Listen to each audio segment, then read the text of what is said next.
Hey everyone, and welcome to the channel. Now, my RC journey started all the way back in 1987 when I got a Tamiya Super Sabre for Christmas, and along with that I got a Futaba Attack stick radio to control it with.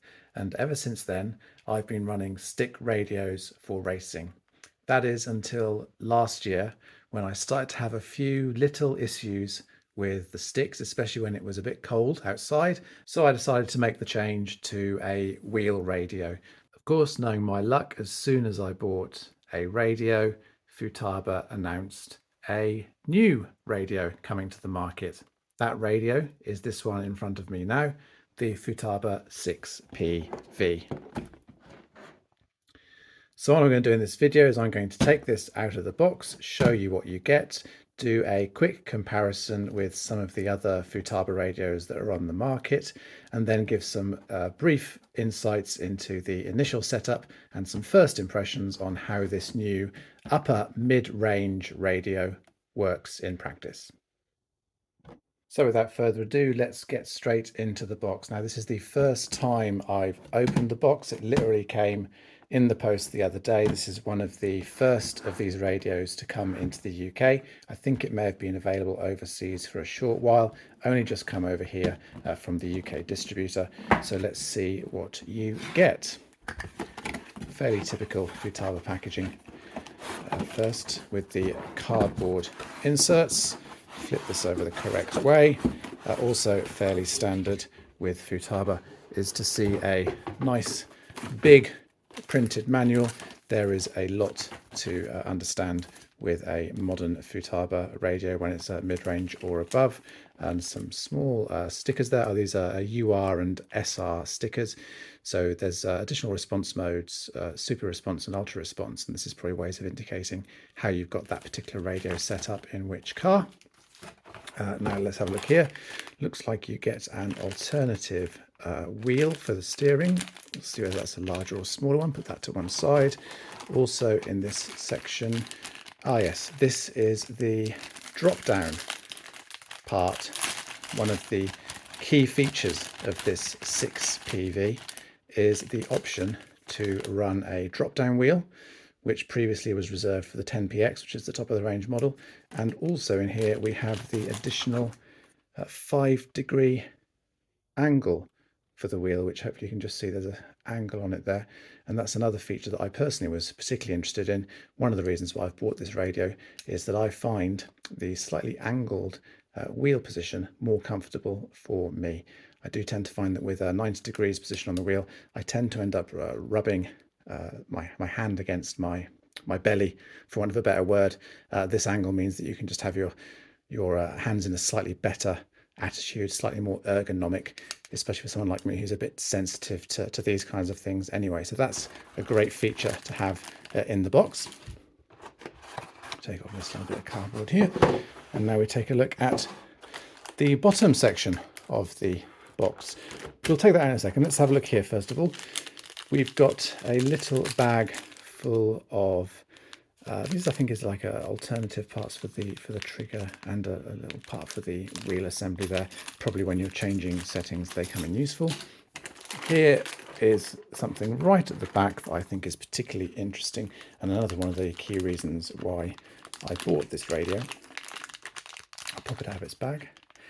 And this is the F4G receiver. The R404 SBSE is the full Futaba name. It's the dedicated electric receiver with no external antenna. The antenna is actually in this vertical plate here.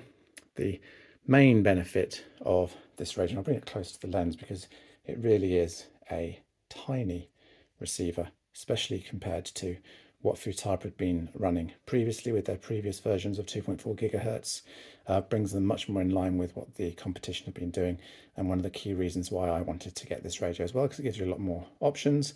But that is a truly tiny receiver, and I'm excited to get that into a car. The radio itself, with a little bit of plastic film to protect it. Let's peel that off. Nice, stylish, quite similar to the 10PX, the next level above in terms of looks, although this is not a touchscreen radio. It has the rotating antenna on the end, which in theory can give a longer range in certain circumstances. Here is the wheel, the standard one. It looks like the alternative wheel is a larger diameter. If that's something that you prefer, this feels similar to the other Futaba radio that I've got. A couple of other features to mention on this radio, just superficially looking at it for the very first time, because as I said, I have not had this out of the box. This is a UK supplied one, so I'm expecting the battery box. Then it comes out. Yep, comes as standard with a 4 AA battery box, which I think is absolutely perfect in my experience. They tend to last for months. And trigger with typical adjustments as well, and a variety of buttons. And that is a nice looking radio with a rubberized grip on the back. Certainly looking forward to getting this one set up and in a car. But the first thing I'm going to do is get a few other radios out of my collection and compare what the 6PV gives you against some of the other cheaper models. So to give you a rough idea of what you get as you go through each tier of a radio, I've got 5 different examples here, ranging from the cheapest on the left to the upper mid-range here, which is the most expensive I have. To the right would be the Futaba 10PX, but I don't have one of those. And I'm just going to run through quickly the differences that you have between each one. So on the left here, we have a typical ready-to-run radio. This is Cross RC from my Cross RC Unimog. And typical of a ready-to-run radio, you have a solid wheel. There's no foam on that. It's quite a soft spring on it. It's quite nice to hold on to. And the trigger as well is also quite soft, quite nice to hold on to. But there's no extra padding or anything like that. Again, it runs on AA batteries. This one has quite a nice little song that it plays when you turn it on, and it has some dedicated features that are specific to this truck, because this truck has diff locks on or off, and also a 2-speed transmission on or off, which are toggled by these 2 buttons, which quite nicely light up and switch off again. And when it comes to actual trims and so on, it's all manual, just with these little knobs on these potentiometers, and also some dip switches there to change certain settings. But it's very basic, but it does do a surprisingly good job of operating that particular truck. And interestingly, this functionality of having 2 switches just for diff locks and for 2-speed is something you can't actually directly replicate on the more expensive Futabas. So sometimes it's worth just sticking with the ready-to-run radio on your trucks, certainly the ones with multiple channels. But that's your basic, and if you were to buy a radio like that from an inexpensive seller, you're probably looking at about £30. Next level up is where we move into Futaba's radio, and I won't spend very long on this one. This is the 3PRKA, which is Futaba's entry-level 2-channel, 3-channel in fact, transmitter. And I'll be honest, it's rubbish. It's really not worth spending any of your time thinking about, let alone any of your money buying. The feel is not very good, as you can tell by the size of it. It looks like something from the 90s, has features similar to something from the 90s. Yeah, not even worth considering, because these cost about £90 in the UK now, which is at least twice the price they should be. So 3PRKA, that's a hard no.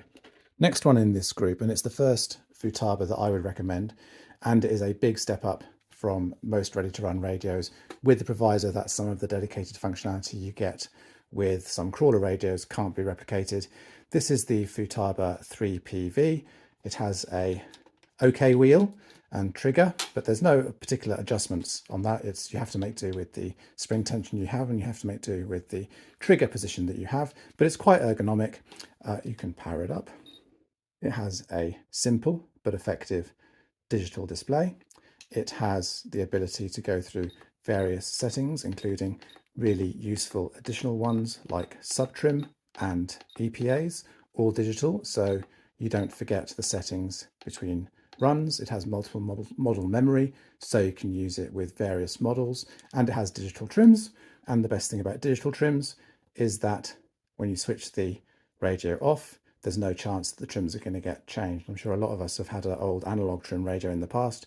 You put it away in a box, you take it back out of the box, the trims are all over the place, you don't know where you are. Great thing about digital trims is that they're in the memory and they can't be changed when the radio is off. So that's what you get for about £120 full retail price in the UK, Futaba 3PV. Highly recommended by me.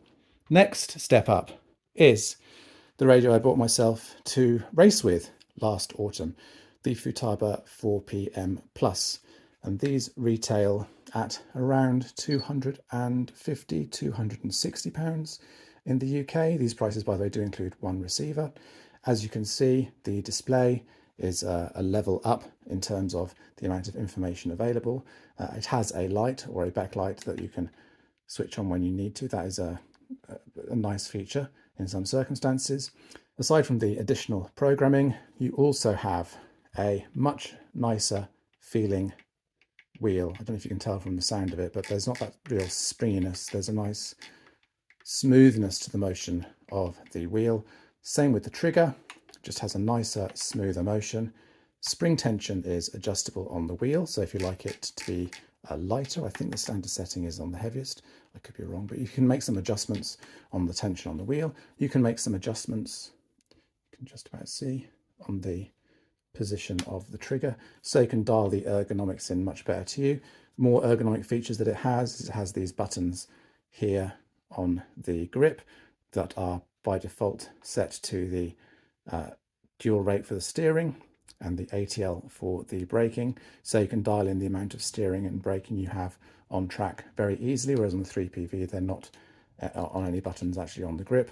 Also, you've got your instantaneous button there that can be used. You've got a push switch here and you've got a dial here, all very useful features that can be used to set the car up specifically with custom functionality. So that is the 4PM Plus. And last of all, we have the new upper mid-range radio from Futaba called the 6PV, and a few more buttons on it. So I'll just use the DSP button to power it up. This is something you can't do with the 4PM.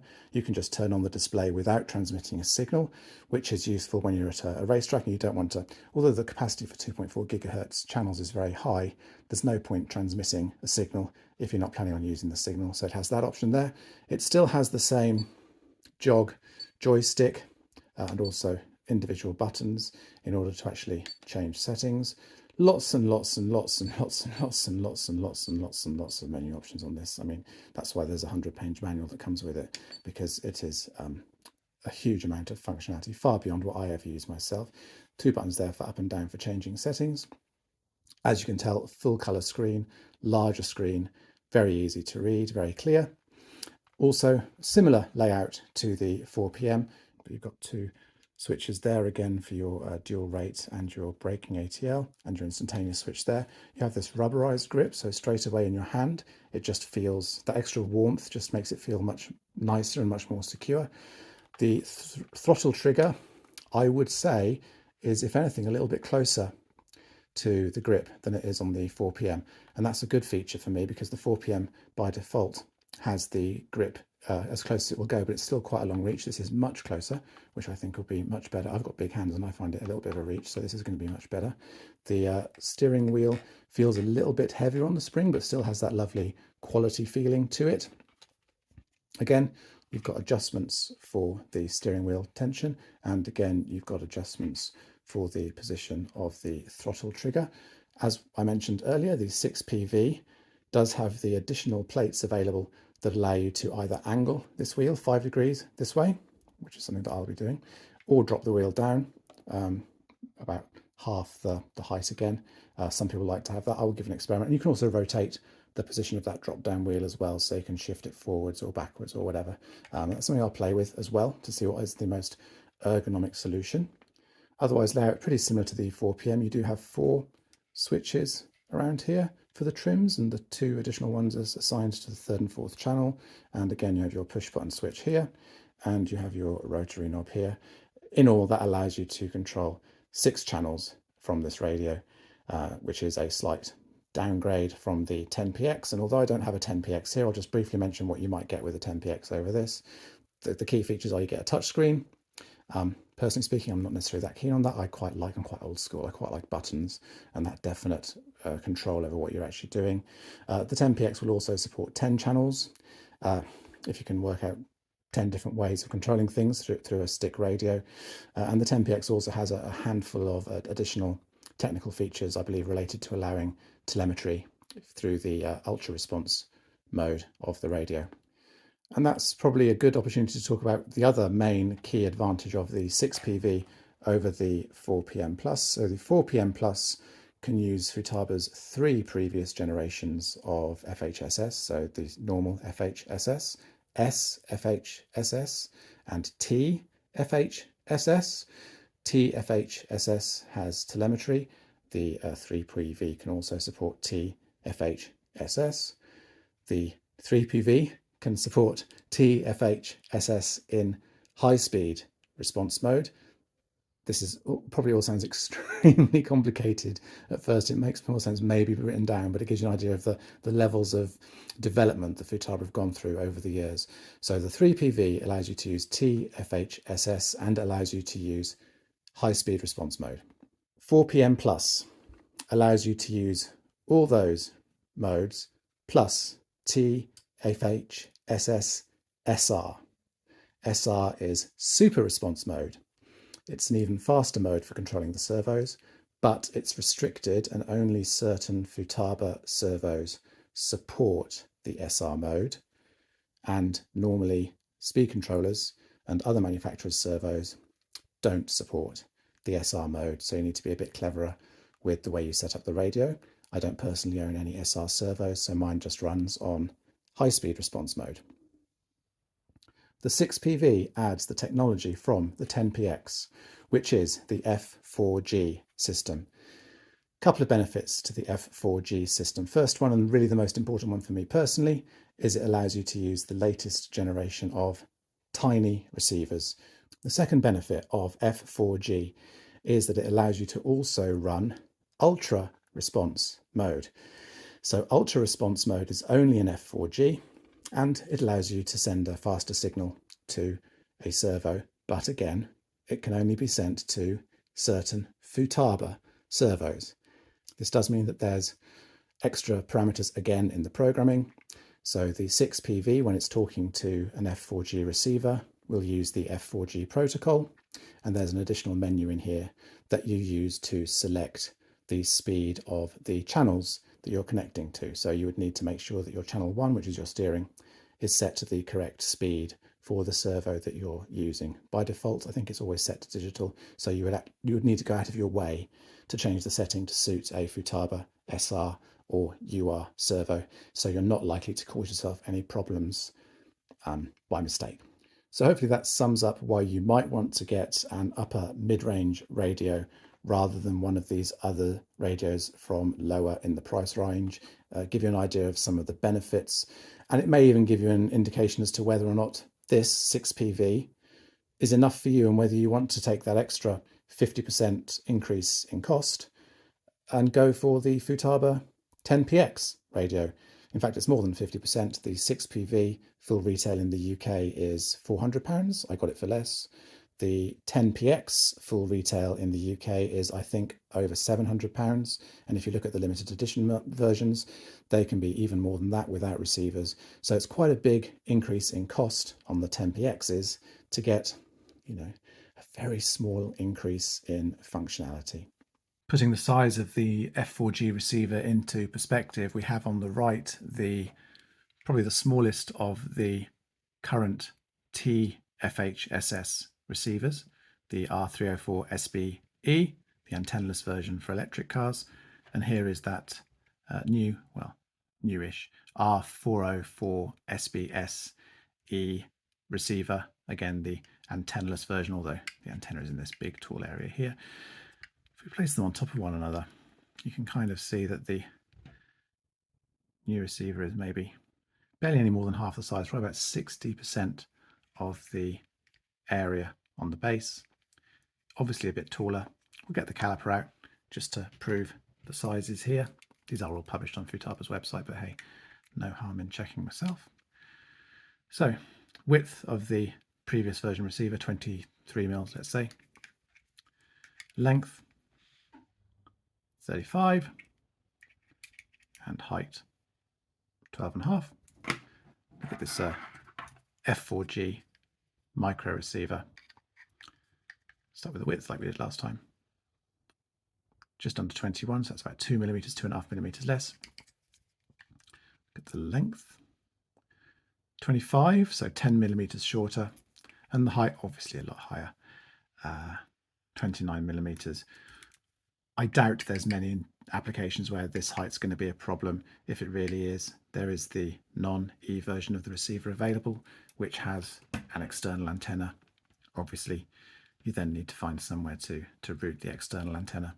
And the external antenna versions are the ones that Futaba recommend for nitro vehicles. Installation of the F4G receiver in this associated B7 is an absolute doddle. It is a tiny receiver. The cables are in the way a little bit there, but you should see that there is lots and lots of space around the receiver. In terms of height, it's similar to the height of the Hobbywing speed controller with the fan on top, so there won't be any issues there with installation. You can see this is powered up. There's the green light on there saying it's got the signal. Because this is the receiver that came in the box with the radio, they're already paired, so I won't go through the pairing routine for this one, but I will in a moment go through the pairing routine if you're using a receiver that is of a different protocol and which didn't come in the box with the radio when you bought it. So we'll take a look at some of the basic settings on the radio as well. As I mentioned, there's a colossal manual that comes with this, so there is a huge number of settings that you can go through. But there's sort of two ways of accessing the basic settings, the ones that you would use most commonly when setting up an electric car. You have a system menu, which you access by going through, well, the model menu in fact, which you access by using the little joystick, and you can go through all of the possible settings there, and the ones that are mostly used for initial setup are in the linkage menu, so it's a press to get into that, and the receiver, for example, allows you to set the type of servo you're using. I mentioned that previously. You would use the plus and minus buttons on here to change the mode of the servo that you're using. I'm not going to change that. I'm going to stick to digital servo for channel 1 and 2. We use this button here to go back up the menu. You've also got things like the channel reverse, which is a basic one, sub-trim, endpoint, the key ones that you use when you're setting up an electric car, and ones that I've covered in my separate video about setting up the steering on an electric car. The alternative way of getting to these menus, if we just go back to the home page, is to press the direct button here, and that takes you to the user menu, which is a custom menu that you can modify, and which includes quick links to all your favorite settings. These are the default settings, and it just so happens that it includes all of the favorites that I use myself when I'm setting up a model. Also includes some interesting ones, like, for example, the response setting, which is like a fine adjustment for the overall response of the controls on the car, and this is something that is available on the 10px and has been kept on the 6PV, and it's an upgrade from what you get on the 4PM and other lower radios. But the first thing that I'm going to do, because I know it needs changing on this particular car, is to do the servo reverse, which is here. Now, this gives you a list, obviously, of each channel, whether it's reversed or not. This is powered up. As you can see, steering is okay, but because this is a Hobbywing speed controller, and for those in the know, Hobbywing speed controllers always request that you reverse the throttle on a Futaba transmitter. If I squeeze the throttle, oh, I get nothing. If I reverse the throttle, it goes forward. So what I need to do is I need to go down in the menu here and use my plus minus button to toggle the channel to reverse. And now, if we do the squeeze, that's sorted that one. The next one that you're probably going to start doing, and I won't do a huge number of examples because you can work it all out for yourself, is going to be the sub trim. And again, a key one for making sure that the steering is mechanically centered before you start doing your fine adjustments. And you can tell from this is complete default settings, that obviously that steering is not mechanically centered. So we will use the radio settings to go, you should be able to see us counting up to 100. I've gone beyond there, but as you can tell from the 100, we're actually quite close to straight. It probably needs to be slightly less than that, but that tells you the difference that the sub trim would make. I'm just going to reduce that. I think on the previous radio it was set to 80, so let's see where that leaves us. That's a nice thing as well about going from one Futaba radio to another. The fundamental logic of the settings is pretty much consistent between all of them. So I've popped that back down to 80, which is more or less straight. And there's further adjustments that you'll do as well. Obviously, all very easy through this user interface. I'll just move that out of the way because it's getting in the way of the radio. Things like the endpoints. Again, lots of easy, clear graphics there for changing that. So lots and lots of really useful functionality in this radio, presented on a very nice color screen in a radio that is very nice to hold in the hand. Because I've got a load of other cars that are still using older Futaba receivers, so this is my B7 buggy that's set up for the wet, and as you can see, this one is still running an R304 SBE antennaless receiver. What I'm going to need to do is I'm going to need to rebind these receivers to the new 6PV transmitter. So I'll just run through that process now quickly. I've already changed across to a different model. So this is model number 2. You can change the name in the menus. It's easy enough to do, but I'm not going to do it during this video. And again, I'm going to go via the direct menu, because on the direct menu, it does include the receiver menu. And on the receiver menu, it is, you might be able to see, it's got the red highlight around the graphic for F4G. So I need to press that and I need to select the system. And this receiver is TFHSS. So I shall do that. Now I need to go down, so it's highlighting the link. Press that. I've got 20 seconds. I need to turn the power on the car. And I need to push my screwdriver into the small button and keep an eye on the color there of the LED. There we go. It flashes and then goes amber. And that shows that the link has been made. I can just close that button there. Just press the middle of the jog wheel to close that. It's set up for digital servo. Again, this is a digital servo, so I'm absolutely fine with that. Now we can see from this one is running a Futaba servo. The other car was running a non-Futaba servo. Note how the servo is actually reversed from this different brand. So we go down to the channel reverse, and I'll just do this first one on the channel 1. Note how we're only 4 channels. That's the limitation of TFHSS. Plus or minus button to take it to channel 1. And now just a quick check. Voila. Right on the wheel, left on the wheel, correct settings. And that's the start of going through your whole fleet and updating the linking of the receivers to make sure you can run everything on your 6PV.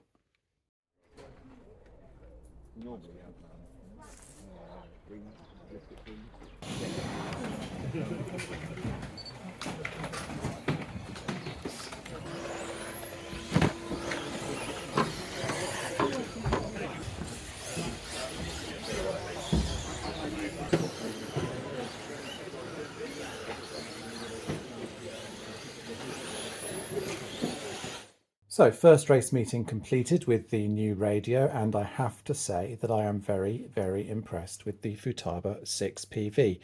Now, before I went out to the track, I did some experimenting with the options for the position of the wheel. So I've got the 5-degree angle spacer, which I chose to keep.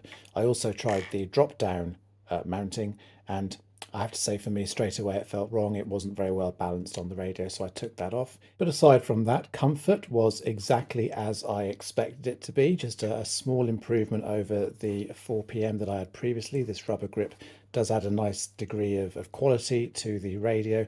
And also on the settings, I was really pleased with the positive impact that the response setting had on the radio. So response is something that isn't available on the lower range, only available on the 6PV and the 10PX. So by default, it's set to 6 for throttle and steering. In the wet running at the start of the day with the wet car, I ended up reducing it down to 1, and it really took the edginess out of the car.